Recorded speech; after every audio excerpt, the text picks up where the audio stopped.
Eddie Chavez, Ruben Nava,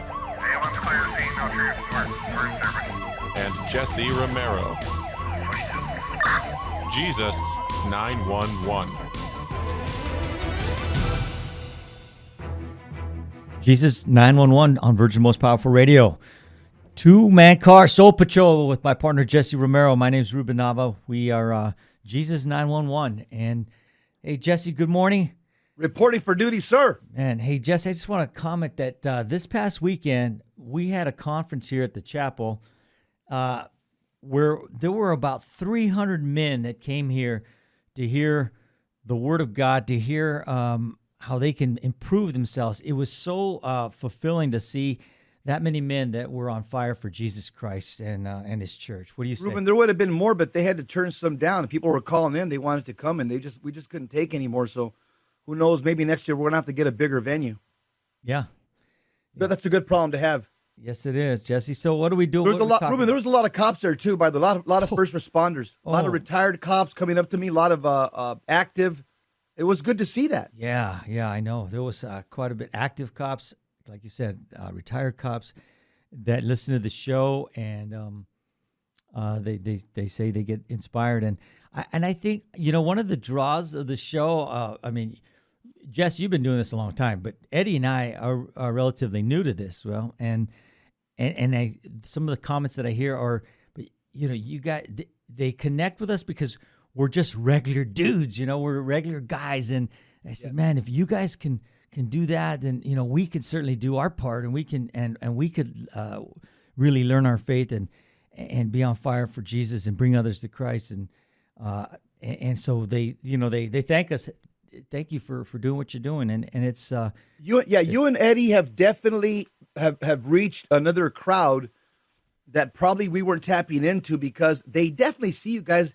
These guys just retired, man. These guys are blue-collar Catholic dudes that love the Lord and love their faith. And I think you and Eddie brought in another crop of people that we probably weren't reaching. Well, it's good to see. It's good to, I feel like honored to be doing my part, my little part here at the Virgin Most Powerful.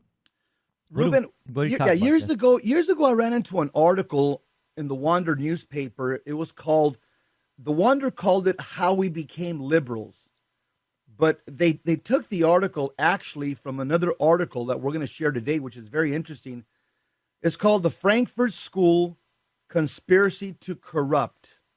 So let me give you an overview, then we're going to grab some of the most important lines from the article. This article tells us how we became liberals in America. I mean, the theological term, generally we say modernist. Politically, socially, we'll say liberal, but liberal is also a theological word. I mean, there's a book from Tan, came out 100 years ago over. It's called Liberalism is a Sin. So it's also a theological word.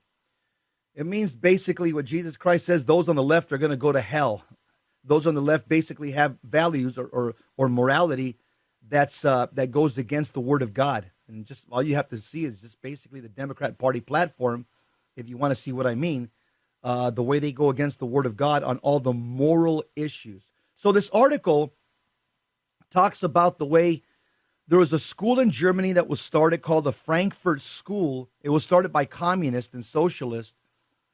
And this school was later transported to the college. And it's a socialist Marxist school, anti-God, anti-Catholic.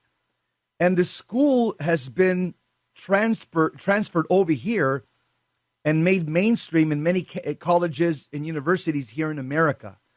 And so most people don't realize that a lot of the things that they hear in college and university, this Marxist socialist rhetoric, it comes from Germany, from this school that really took off called the Frankfurt School, and again, exported over here to America.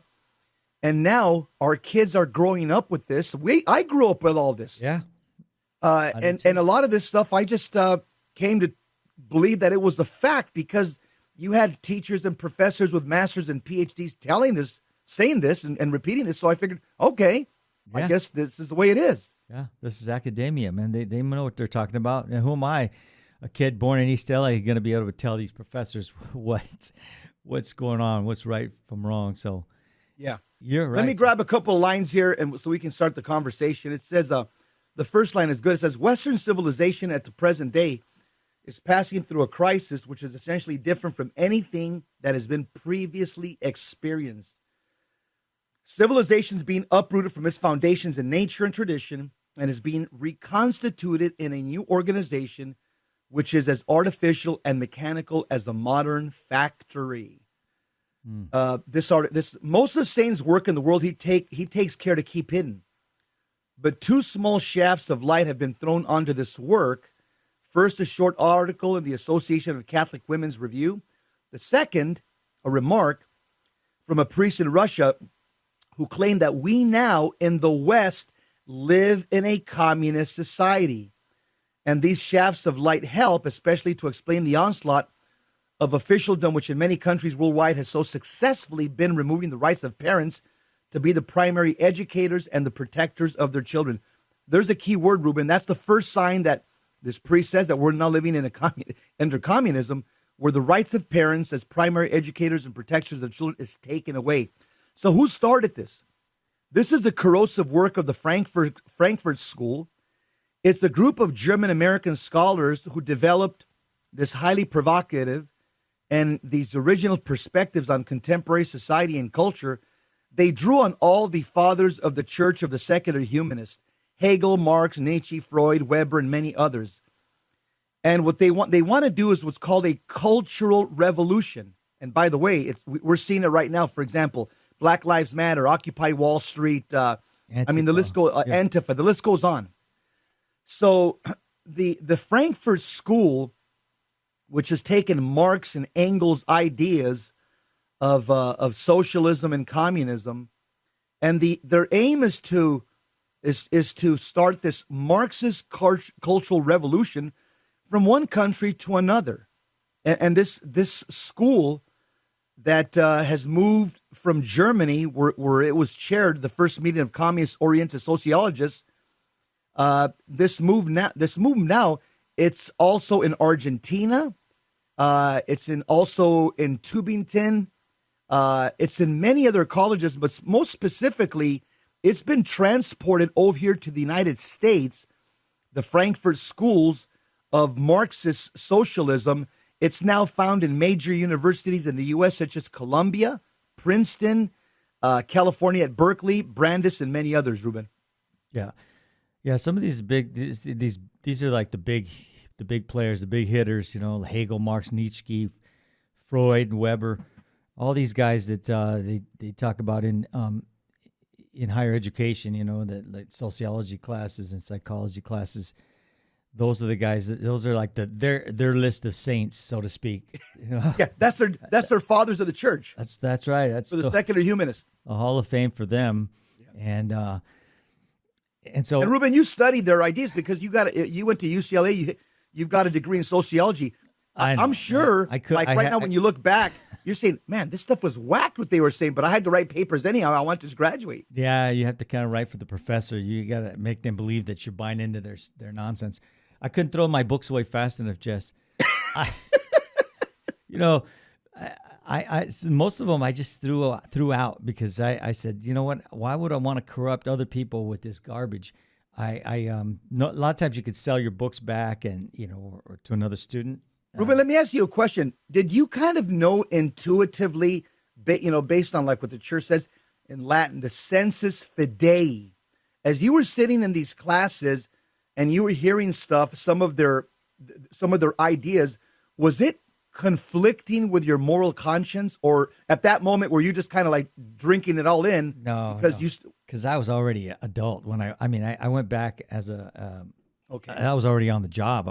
So you weren't an 18-year-old mocoso? No, I was in my 30s when I came back to school, and so because I went there as a freshman to UCLA, but as a pre-med student, and when I left, I became a sheriff, and then all that math and chemistry and biology was just, there's no way I'm going to be able to remember all that stuff. So I said, let's go for something a little easier, something I can use in police work. So yeah. But I was already had a formed conscience, Jess. I had my faith was already, I was already, and all the way to and from UCLA. And that was the time when I was popping in cassette tapes of Scott Hahn. Okay, got Jesse it. Romero. Yeah, okay, yeah, right. So I was getting fed on my way over there, and then I had to listen to this stuff. And yeah, I bumped heads with some professors. Ruben, can you imagine the 18-year-old, 17-year-old, 19-year-old kids sitting there next to you? They drank the Kool-Aid, and they were poisoned, and they've probably been affected ever since. Yeah, you're absolutely right. Yeah, exactly. But this stuff goes totally against the grain of what we believe as Catholics, as Christians, and they're really changing your whole mentality, the way you look at things. And there's one thing I pulled out here of this article. It says basically the Frankfurt School believed that as long as an individual had the belief or even the hope of belief that his divine gift of reason could solve the problems facing society, then that society would never reach the state of hopelessness and alienation that they considered necessary to provoke socialist revolution. And their task, therefore, was as swiftly as possible to undermine the Judeo-Christian legacy. To do this, they called for the most negative, destructive criticism possible of every sphere of life, which would be designed to destabilize society and bring down what they saw as the oppressive order. Their policies, they hoped, would spread like a virus, continuing the work of the Western Marxists by other means, as one of their members noted. And read the next section. It's very good. This is the best part. That next is the meat of it. To further the advance of their quiet cultural revolution by giving us no ideas about their plans for the future, the school recommended, among other things, the creation of racism offenses. We see that with, like you said, Black Lives Matter and all the black movement, and continual change to create confusion. Transgender bathroom laws. The teaching of sex and homosexuality to children. Yes. All the sex education they're bringing into the schools at all the way as young as kindergarten. The undermining of schools and teachers' authority. Huge immigration to destroy identity. We see that all over Europe. We see that at our southern borders. Yes. The promotion of excessive drinking.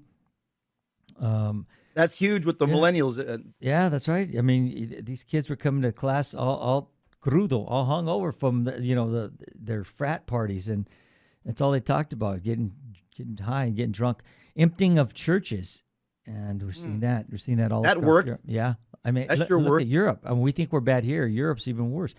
An unreliable legal system with bias against victims of crime. Bias against victims of crime. Question authority, question law enforcement, all that. Yeah, we've been dealing with that now for decades. Yeah, and dependency on the state or state benefits, and we see that with the welfare system, and now you see with the what's happening because of that. The homelessness is out of control. You keep giving free stuff that doesn't encourage people to work, and the people that are working, they get discouraged because they say, "Well, why am I paying into this?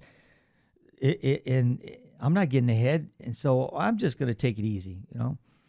Control and dumbing down of media. Yep, fake news. Do you hear President Trump talking about that all the time? And then encouraging the breakdown of the family.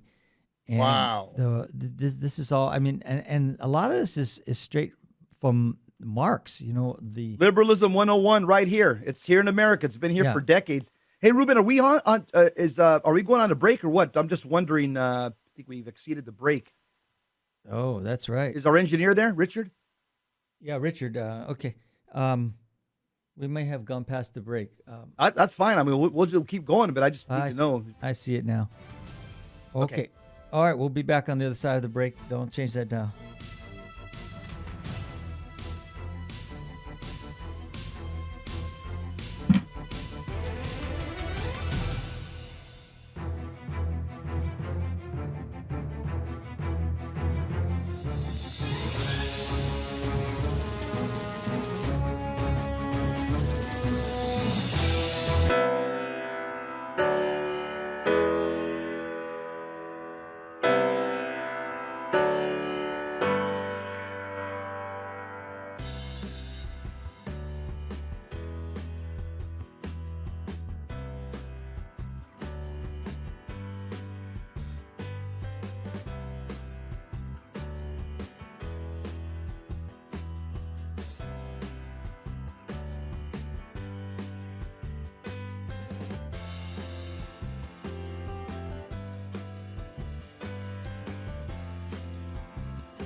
Buying or selling your home or your business property? This is Terry Barber. Real Estate for Life underwrites the Terry and Jesse Show. And they can connect you to one of 900 pro-life real estate agents around the world. And when they receive their referral fee, they will give 80% of it to a pro-life organization. Wow, that's 80%. realestateforlife.org, 877-LIFE-US1.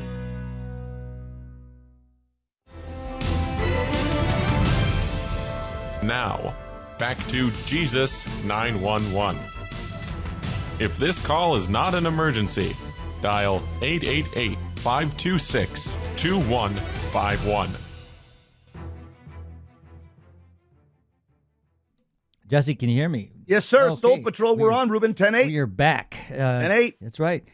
We're talking On about duty. an article about the Frankfurt schools, and once again, the Germans have found their way to try infiltrate our society. It's always leads back to the Rhine, right? Yeah, Ruben, it does. Look at Martin Luther, Friedrich Nietzsche, Adolf Hitler, Marx. Biblical modernist scholarship, even the problems in the church right now, the German bishops.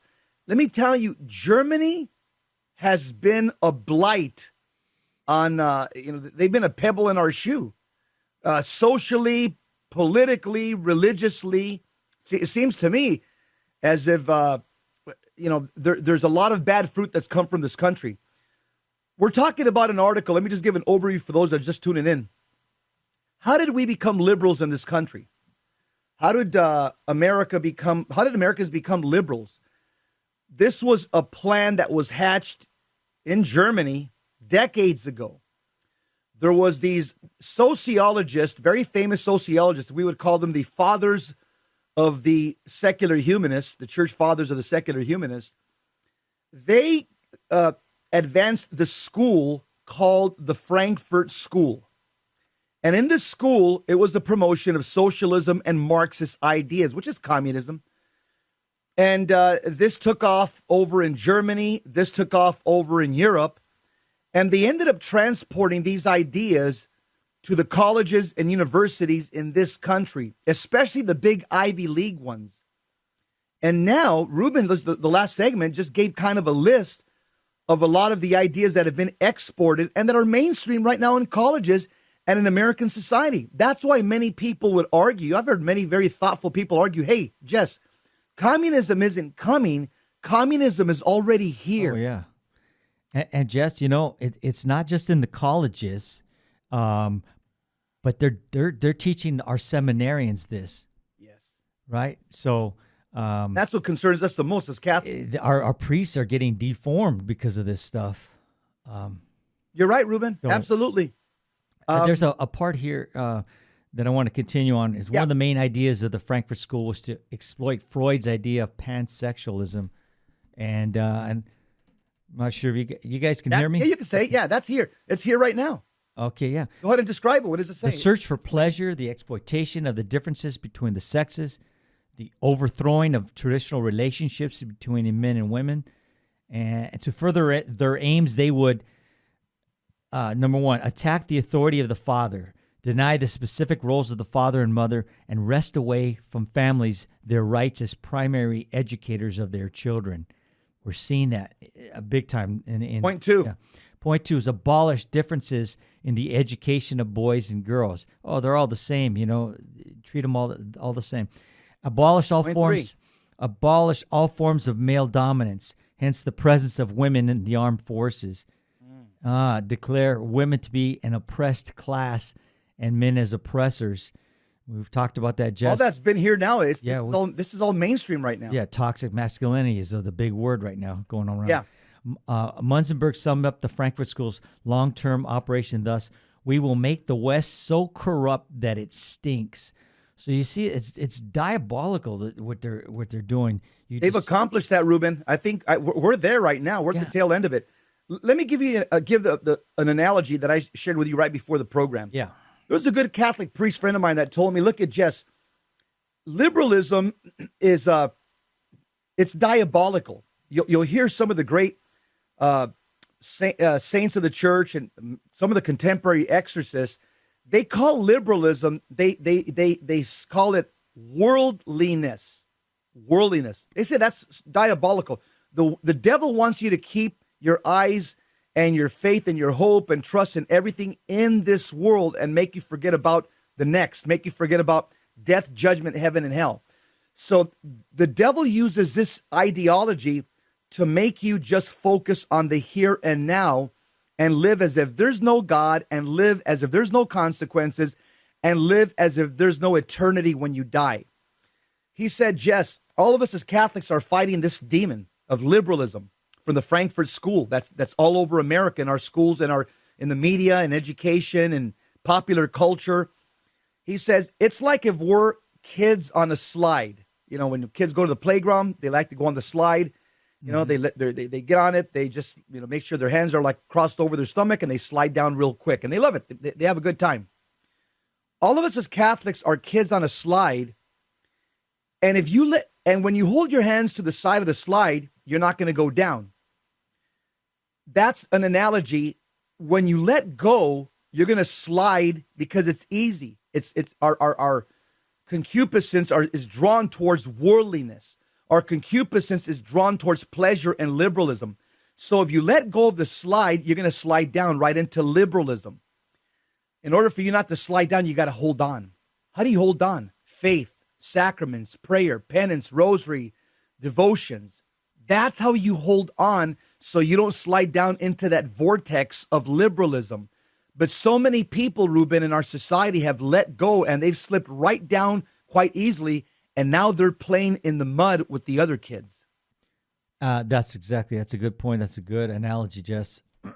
And, they want to destroy the family because that's the basic unit of society. That's where the parents are the first educators. They want to be the system wants to be the educators of our children so they could alter their thought process and help have them rebel against authority and rebel against their parents. And so the school's critical theory preached that the authoritarian personality is the product of the patriarchal family. And this was linked to Engels, his origins of the family. And then Karl Marx had written in the Communist Manifesto about the radical notion of a community of women and in the German ideology of 1845. And he wrote despairingly about the idea of the family as the basic unit of society. That goes against the Catholic faith. Because that's what Catholicism has always taught, that the family is the basic unit of society. And Engels and Marx and these fathers of the secular humanists, that's precisely what they attack through their ideology, through the Frankfurt School. That's right. So their theory was the necessity of breaking down the contemporary family. And they preached that even a partial breakdown of parental authority in the family might tend to increase the readiness of a coming generation to accept social change. And we see that, Jess. We see that with the millennials today. They're so headstrong on the way they believe and on things that are fundamentally wrong, Ruben. The majority of them are just liberals, Jess. Yeah, they'll say there's nothing wrong with medical marijuana, recreational. There's nothing wrong with transgender bathroom. There's nothing wrong, Uncle Jesse, with homosexuality, lesbian. Get over it. Yeah, you got to open your mind. And you're like, what? I say in my mind what St. Paul said to the Galatians in chapter 1. He says, "Oh, foolish Galatians, who has bewitched you?" That's what I think when I talk to a lot of these millennials. Oh, foolish millennial, who has bewitched you? And I know what it is. A lot of it's not their fault, Ruben, because this is the culture they've grown up in. Marxism, socialist Marxism ideology from kindergarten to college. And then if they have a weak Catholic upbringing, which many do, I look at myself as one of those kids that went down the slide. Yeah. And I was in the mud, and all of a sudden the Holy Spirit just opened my mind and understanding, and I climbed out of the mud and cleaned myself and said, "What the heck am I doing?" And I climbed back up that slide and never went down again. Yeah. And now I'm trying to warn other kids that are down there in the mud that have slid down. Guys, get out of the mud. It's dangerous. Clean yourself up. Come to Jesus. Climb back up. I know it's hard, but you can do it. And take the high ground. I know what it's like, Ruben. I bought into all this stuff when I was young because I didn't know any better because of my malformation through the typical liberal Catholic parish with the Kumbaya Catholicism, the balloons, banners, and butterflies that I grew up in. That's right.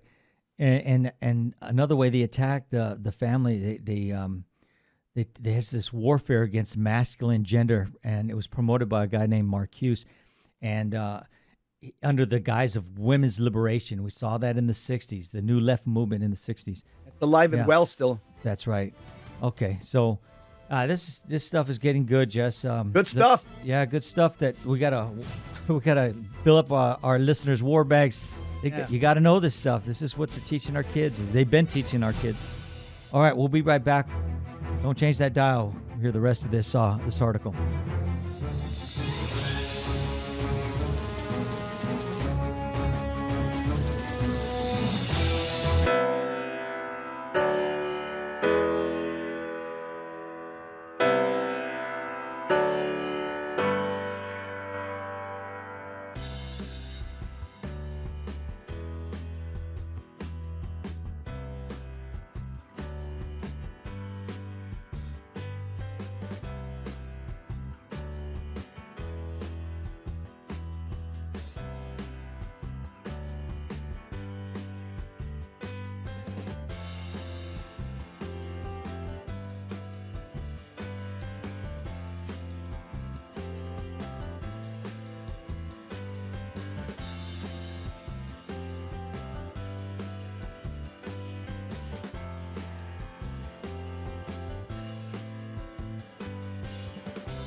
Buying or selling your home or your business property? This is Terry Barber. Real Estate for Life underwrites the Terry and Jesse Show.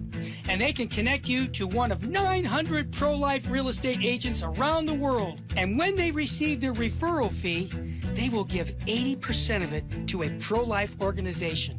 Wow, that's 80%. realestateforlife.org, 877-LIFE, US 1.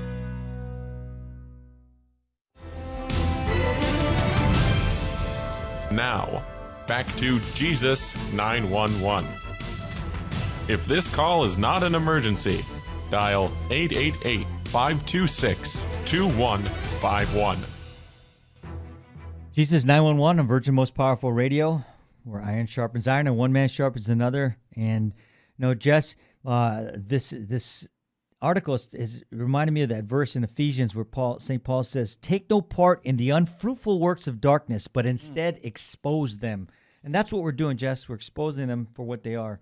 Hopefully our listeners can, they start taking a look at what their kids are studying in school. And I just finish up on this one point here is that the women this Marx's idea was to put women in the workplace and treat them no differently than men. And if we object to certain things, we're looked as men that are just trying to keep women down. And you saw that women used to all wear dresses and skirts, and they put them in pants. They put them in, in the workplace and also in the military. They all look like Hillary Clinton now. Yeah, and then put them in the military as well. So You just don't. You don't in the Catholic culture. You don't put women in those positions because they're the ones who take care of our children. They're the ones who rear our kids. Well, the father, the patriarch, is out earning a living, and by the sweat of his brow, he's bringing home the bacon, so to speak, for his family. But that they flip it on its head. So, Jess, talk about the next point, or yeah, okay. Ruben, all these ideas that come from the Frankfurt School, this Marxist socialism that started in Europe, Germany, transported to America, it's now in the Ivy League schools. It's given birth to what we would call in theology modernism, liberalism. What we would call in sociology, it's called secular humanist thought or atheism, moral relativism, values clarification. All of these are spin-offs from the Frankfurt School. So they gave us several, poisonous wells that many people right now are just they're just feeding from right now in America. Many young people without even knowing it. One of the things that they wanted to do was get into education. That was their big crown, so to speak. Yeah. It says here, Lord Bertrand Russell joined with and by the way, he was an avowed atheist, with the Frankfurt School in their effort at mass social engineering and spilled the beans in his 1951 book, The Impact of Science on Society. He wrote, physiology and psychology afford fields for scientific technique which still await development. The importance of mass psychology has been enormously increased by the growth of modern methods of propaganda.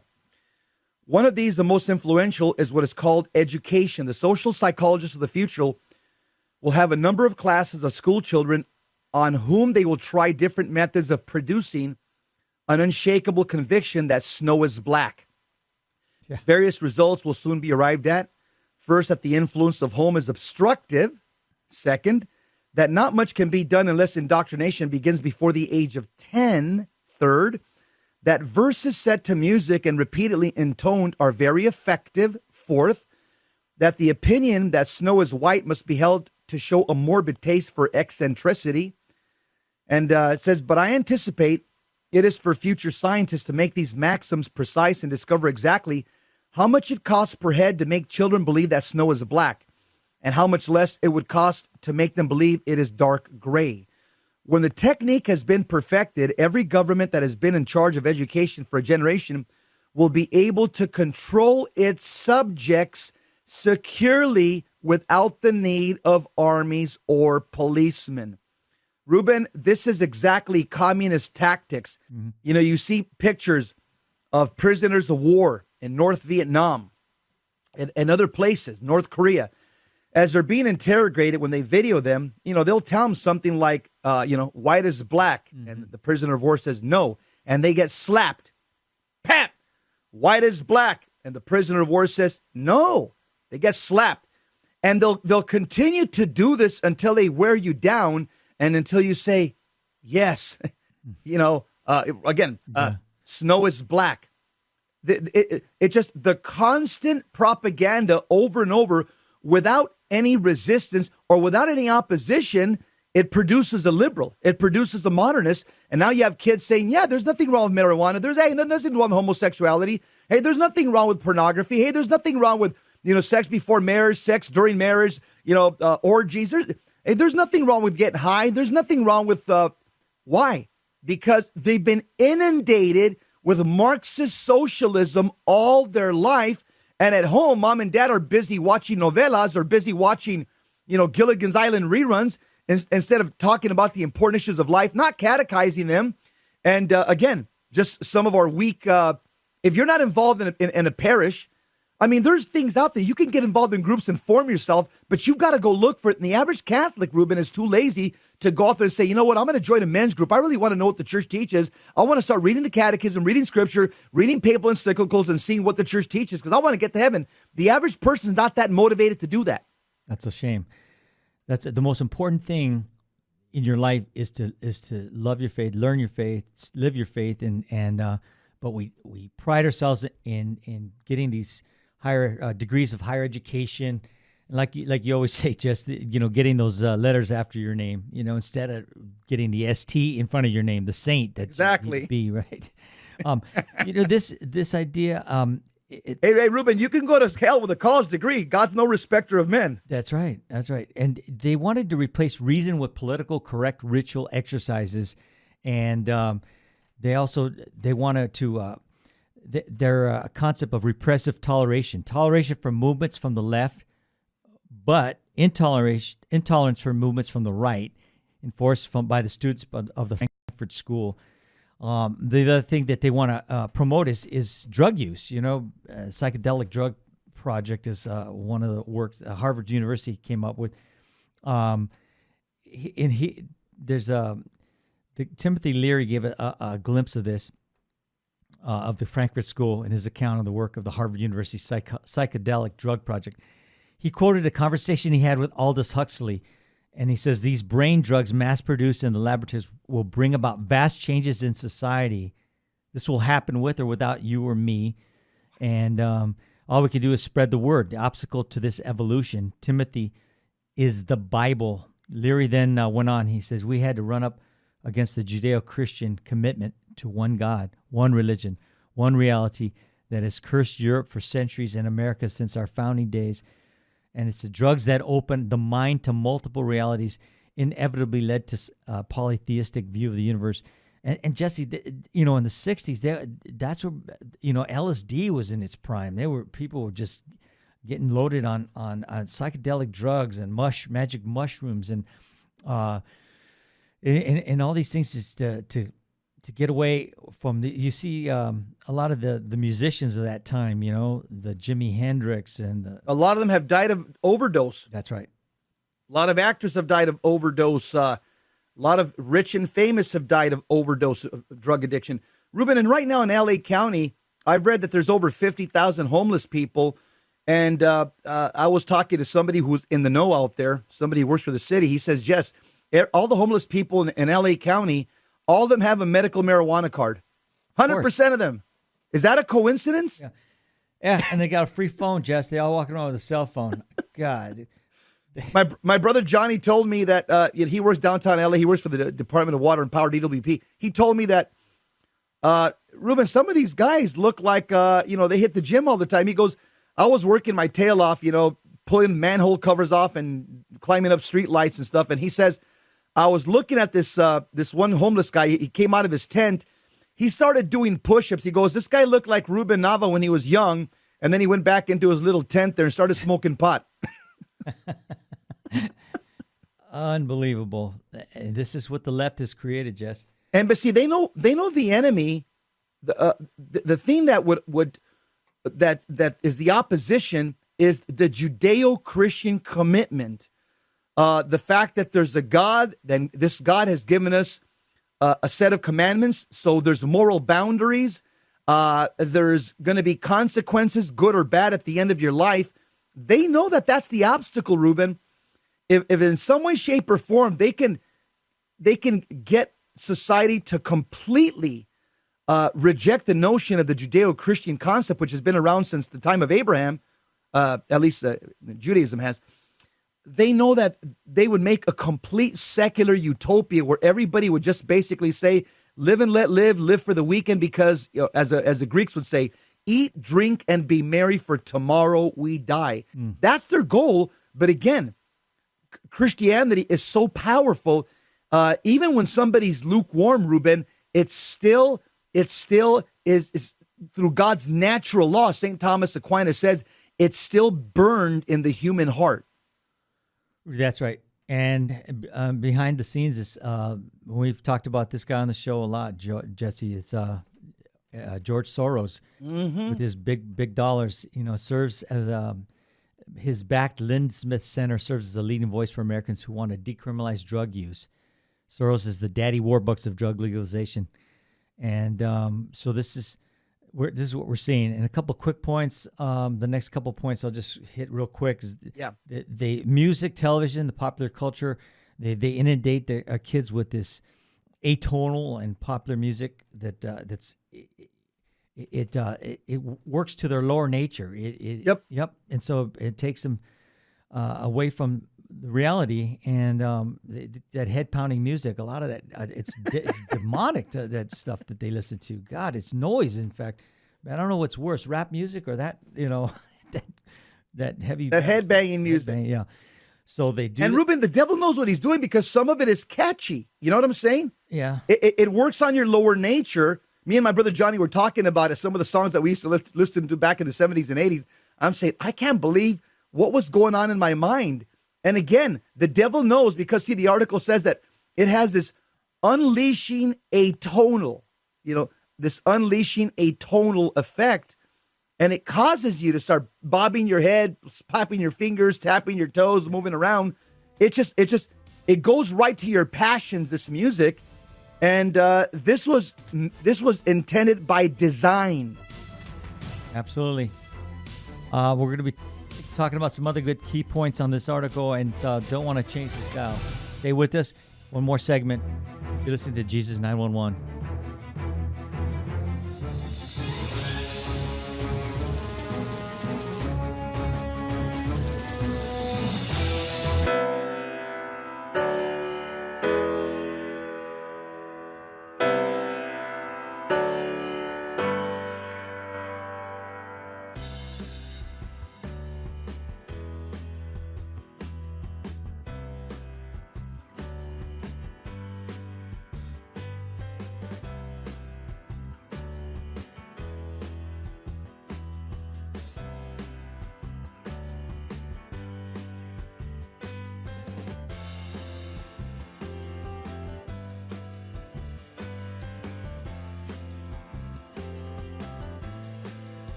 Buying or selling your home or your business property? This is Terry Barber. Real Estate for Life underwrites the Terry and Jesse Show. And they can connect you to one of 900 pro-life real estate agents around the world. And when they receive their referral fee, they will give 80% of it to a pro-life organization. Wow! That's 80%! realestateforlife.org, 877-LIFE-US1.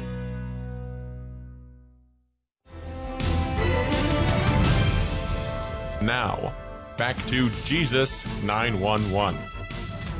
If this call is not an emergency, dial 888-526-2151. Jesus 911 on Virgin Most Powerful Radio. Two-man card doing some soul patrol for you on muscular Catholicism. That's what we do here on Tuesdays and Thursdays.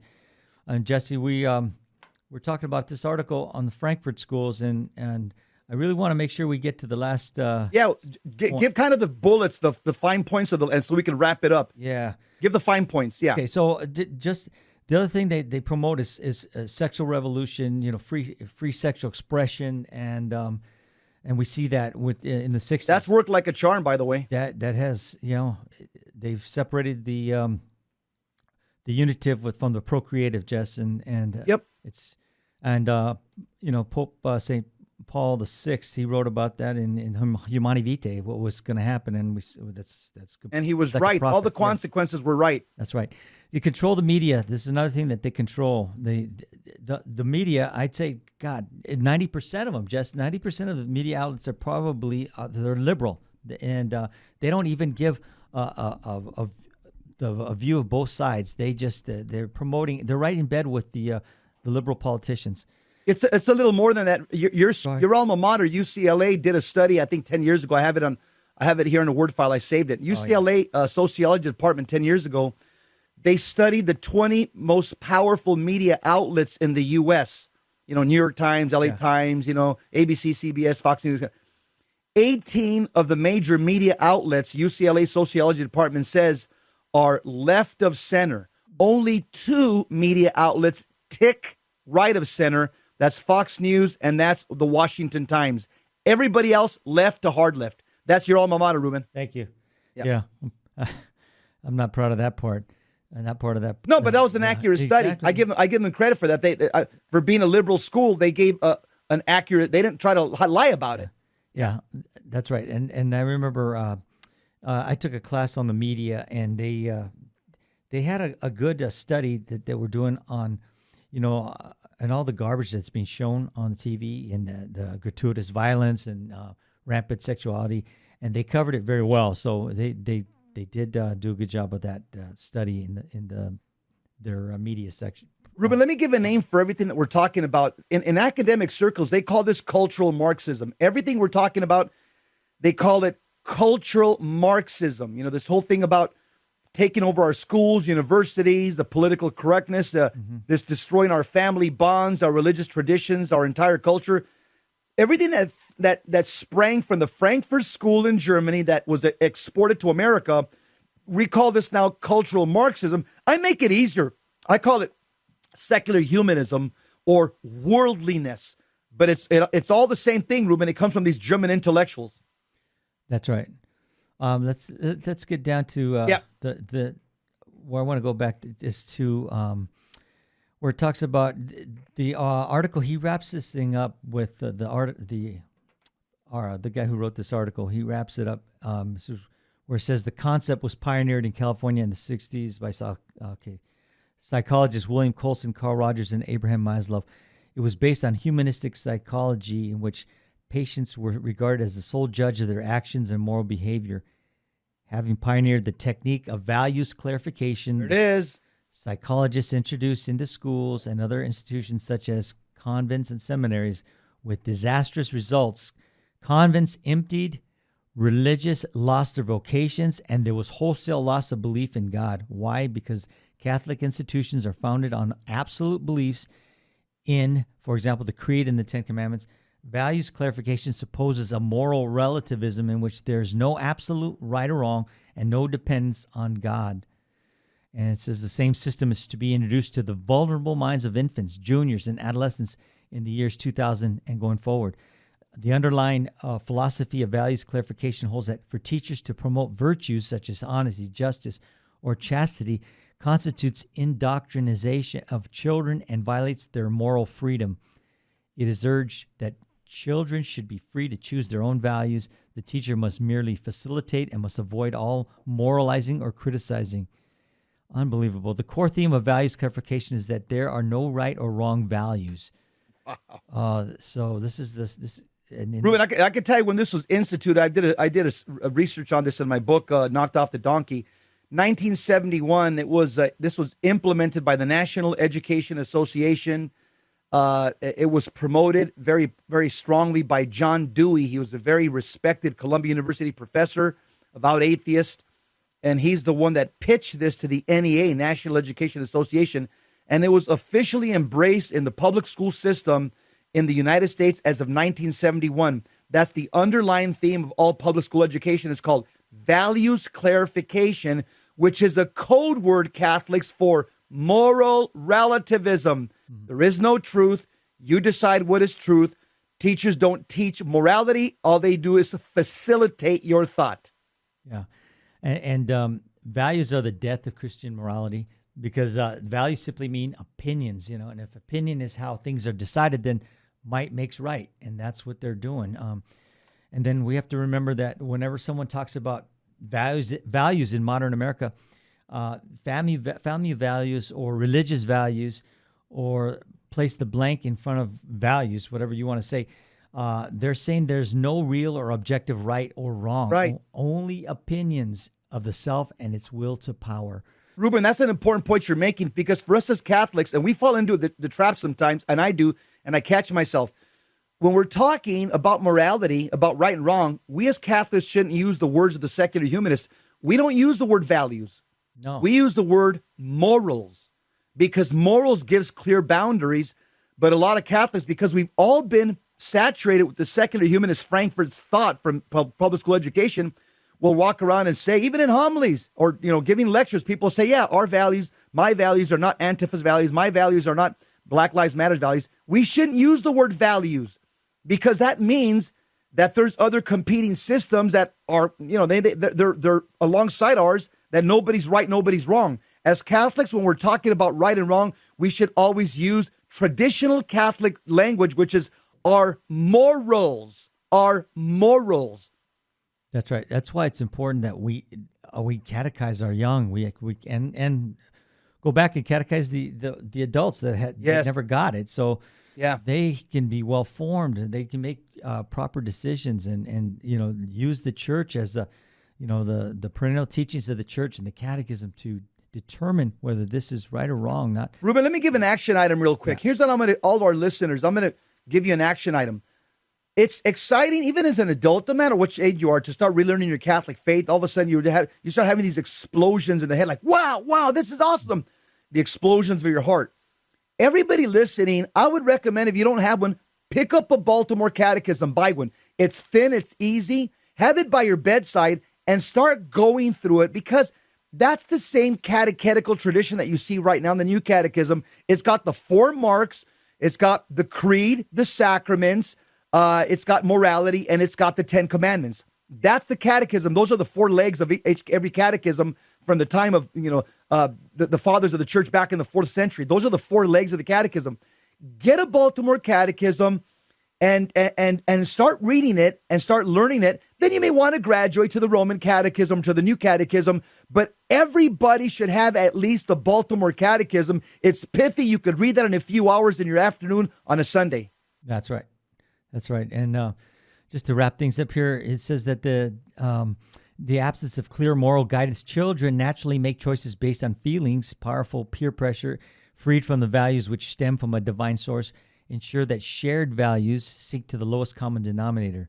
Hey, little Johnny's doing it, so I should be able to do it. Yeah. Regardless of what type of upbringing he has. Also, similarly, informed choices about health and lifestyles are euphemisms for attitudes antithetical to Christian views on motherhood, fatherhood, the sacrament of marriage, and family life. Values clarification is covert and it's dangerous. This also goes on to say that no Catholic school can include this new subject as formulated in the Curriculum 2000 document within its current curriculum provision. And Dr. William Colson recognized the psychological damage Rogers' technique inflicted on youngsters and rejected it, devoting his life to exposing its dangers. Yeah, Dr. Colson had a reconversion back to his faith. He was one of these cultural Marxists that was promoting this stuff, and he was emptying out seminaries and nunneries, I think you say nunneries, by giving these talks on values clarification. And he had a conversion and started regretting what he did, all the damage that his lectures were doing, emptying seminaries and convents. And he spent the rest of his life undoing the damage, and he died a good Catholic man who tried to repair a lot of the damage that he did as a cultural Marxist. That's true. Okay, so in what we are at, where we're at is this present experience, writes Philip Trower in a letter to the author, is a blend of 2 schools of thought: the Frankfurt School and the liberal tradition going back to the 18th century Enlightenment. The Frankfurt School has, of course, its remote origins in the 18th century Enlightenment, but like Lenin's Marxism, it's a breakaway movement. The immediate aims of both classical liberalism and the Frankfurt schools have been in the main the same, but the final end is different. For liberals, they lead to improving and perfecting Western culture, but for the Frankfurt school, they bring about its destruction. That's their goal. Yes, Dennis Prager says it this way, in taking that last sentence that you read. He said today in the liberals, they've broken up into two camps. You got the leftists and then you got the liberals. The liberals would be, like you just said, Ruben, those that appeal to the 18th century Enlightenment. You know, we have to base everything on just reason, rational thought, nothing of the supernatural. But you can talk with them. You can talk to a liberal and they'll say, well, I don't agree with you because I don't believe in, your epistemology, the Bible and church teaching. They have these liberal ideas just based on their own fathers of the church, the Enlightenment thinkers. But then you have leftists. Leftists would be those that appeal to the Frankfurt school. These are the cultural Marxists, Ruben, like OAC, the new congresswoman in New York. Their thoughts are destructive. Yeah. They're going to destroy America because this is communism. They're trying to use a different name to just couch it. And so within the left right now, you have two schools of thought. And you see it right now in the Democrat Party. You see the liberals like Nancy Pelosi and the leftists like the Democrat socialists. They're not getting along, Ruben, because one wants to destroy the country and the other one just thinks our ideas think that our ideas as Catholics and conservatives are bad. All right, like we always say, Jess, learn your faith, live your faith, love your faith, and share your faith. And you got to stay away from this liberal school of thought, and let's evangelize the world. And as Ruben Nava says, as you stay ready, you don't have to get ready. Amen. 10-7, we're out. We are out. Stay tuned for Gary Masciuta's Hands-On Apologetics. Talk to you later. Thank you for listening. Thanks for tuning in. God bless.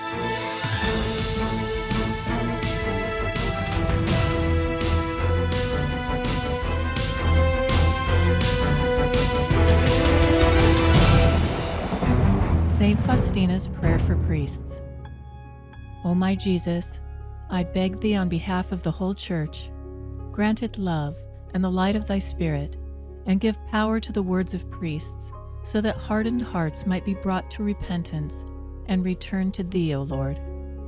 Lord, give us holy priests. Thou thyself maintain them in holiness. O divine and great High Priest, may the power of thy mercy accompany them everywhere, and protect them from the devil's traps and snares, which are continually being set for the souls of priests. May the power of thy mercy, O Lord, shatter and bring to naught all that might tarnish the sanctity of priests. For thou canst do all things. Amen. Virgin most powerful, pray for us.